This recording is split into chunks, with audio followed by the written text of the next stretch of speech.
네, 안녕하세요. 평가사가 되자 안평가사입니다. 자, 오늘도 33회 합격하신 평가사님과 인터뷰를 진행하려고 합니다. 평가사님의 가장 큰 특징은요, 예체능, 그것도 순수 미술을 하시다가 부동산 쪽에 관심을 갖고 평가사 공부를 하셨고요. 2년 차로 합격하신 분이십니다. 그래서 아마 예체능 쪽이나 혹은 이쪽과 전혀 관계없는 일을 하시다가 감정평가사 공부에 관심 있으신 분들에게 많이 도움이 되는 합격 수기가 될 것 같습니다. 자, 평가사님, 간단하게 소개 부탁드립니다. 안녕하세요. 33회 합격하게 된 정지인입니다. 저는 95년생으로 28살이고 홍익대학교 조속과 졸업하고 공부를 하였습니다. 이번에 점수는 어떻게 나오셨어요? 이번에 실무 54.5점, 이론 42점, 법규는 62.5점입니다. 평균 점수가 평균 점수가 53점입니다. 네, 준수한 점수로 합격을 하셨군요. 평가사님, 근데 혹시 고등학교도 예체능 나오셨나요? 네, 저는 고등학교도 개원예술고등학교 졸업하였습니다. 그러면은 수학 같은 것도 좀 많이 안 했을 것 같은 느낌이 드는데 어쨌든 이렇게 수학에 자신 없으신 분들에게도 많이 도움이 될 것 같습니다. 자, 일단 맨 처음부터 시작해 볼게요.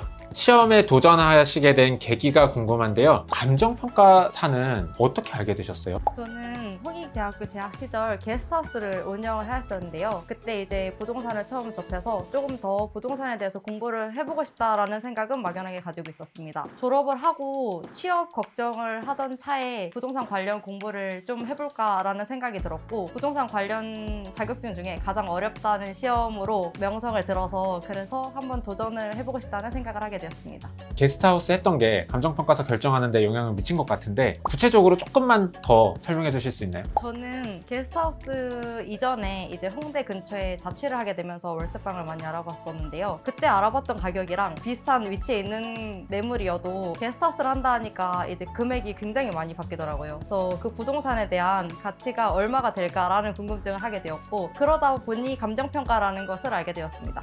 그리고 또 궁금한 거는 그래도 예체능 쪽을 공부를 하셨는데 거기서 너무 다른 방향으로 꺾은 계기가 궁금하거든요. 이것도 똑같이 게스트하우스와 연결이 될 것 같은데요. 저는 게스트하우스 운영을 하면서 꽤나 부동산이 저의 적성과 맞다라는 생각을 많이 했습니다. 그 부동산을 들락날락 거리면서 이제 중개사 사장님들과 얘기할 일이 많았었고, 그런 분들이 이제 감정평가사 괜찮다, 공부 좀 해보는 거 어떠냐라는 말씀도 많이 해주셔서 그래서 진입하게 되었습니다. 알겠습니다. 혹시 그 예체능 쪽에서 이제 다른 친구들은 다 이쪽 가는데 나 혼자 이렇게 다른 길을 가는 거에 대해서 불안한 건 없으셨어요? 제 친구들을 보면 미술을 했다고 해서 굳이 직업까지 미술로 연결을 하지는 않는 것 같습니다. 제 주변에서 변호사인 친구도 있고, 저 같은 경우도 감정평가사가 되었고, 뭐 취업을 한 친구도 있고, 좀 되게 다양하게 업종에 분포가 되어 있어서 그거는 별로 개의치 않았던 것 같습니다.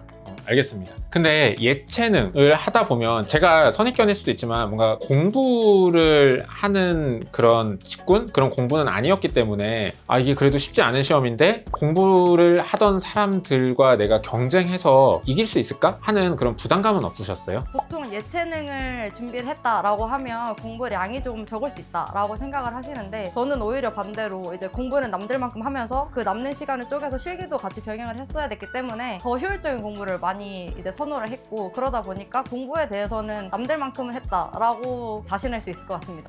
예체능도 공부 안 하는 건 아니다. 네, 그쵸.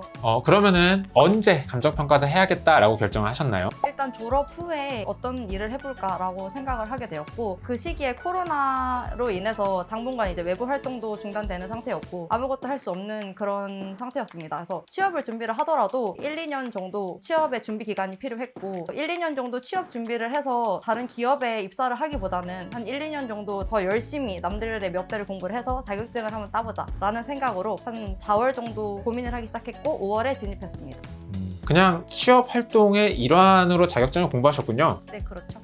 알겠습니다. 자, 그러면은 20년 5월이었던 것 같네요. 그때 선택하시고 요거 해야겠다라고 하시고 처음에 하신 일은 뭔가요? 일단은 저는 주변에 감정평가사가 없었을 뿐더러 감정평가사라는 이 자격증에 대해서 정보를 얻기가 굉장히 어려웠습니다. 그래서 구글링을 통해서 최대한 많은 자료를 좀 수집을 하려고 했고요. 유튜브 채널에 안평가사님 채널을 조금 많이 적극적으로 활용하면서 이제 정보를 좀 취합을 많이 했었습니다. 그리고 구글링을 하던 중에 이제 감정평가를 공부하는 학원들을 알게 되었고, 학원 상담을 하면서 좀 정보를 많이 얻을 수 있었습니다. 알겠습니다. 자, 그럼 공부 시작하실 때 첫 각오 어떠셨나요? 일단 저는 대학교를 입학하면서 굉장히 공부가 하기 싫었던 사람입니다. 그래서 최대한 많이 도망을 다녔는데요. 뭐 오랜만에 공부도 해볼 겸 그런 각오도 있었고, 남들 10시간 할 때 한 뭐 12시간, 13시간 하면 단기 합격할 수 있지 않을까라는 생각으로 진입하였습니다. 처음에 공부 시작하실 때 목표 기간은 어느 정도 잡으셨어요? 2년을 목표로 잡고 시작을 했고요. 안 되면 뭐 3년까지, 될 때까지 한번 해보자라는 각오였습니다. 알겠습니다. 그 다음으로 평가사님 공부하셨던 전체 기간을 좀 크게 나눠서 어떻게 공부하셨는지 얘기를 듣고 싶은데요. 맨 처음에 5월에 진입하셨으니까 1차만 하기에는 조금 기간이 길었죠. 네, 그래서 저는 5월에 일단 2차를 먼저 선행을 하였습니다. 그래서 한 8월 정도까지는 실무 기본 이론을 원래 중점적으로 하려고 했고, 조금 더 여유가 생겨서 이제 법규 행정법 정도 기본 이론을 수강을 하였습니다. 그러면은 동차를 노리고 2차를 들으신 건가 봐요? 아니요, 그거는 아니었습니다. 왜냐면 학원 상담을 갔었을 때 동차는 이제 진짜 운이 좋아야 하는 거다, 동차를 목표로 삼으면 좀 위험할 수 있다 라는 얘기를 많이 들었기 때문에 안정적으로 2년차에 합격한다 라는 마음가짐으로 임했습니다.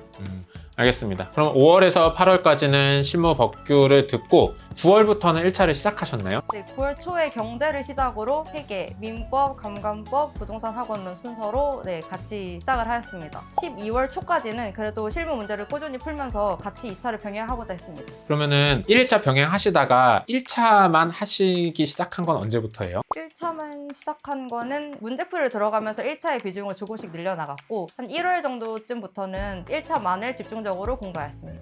그러면은 1차 시험 전까지는 넉넉하게 병행은 중지하고 1차에만 좀 보수적으로 준비하신 것 같습니다. 1차 끝나고 나서 이제 본격적으로 2차를 공부하셨을 것 같은데, 그 이후로는 공부를 크게 어떻게 하셨나요? 1차 시험을 보고 나서는 이제 개별 스터디 원들이랑 갑자기 동차 바람이 불어서 동차를 열심히 준비를 해봤습니다. 이후에 2차 시험 초시를 치르고 나서는 그냥 꾸준히 무난하게 커리큘럼을 따라갔던 것 같습니다.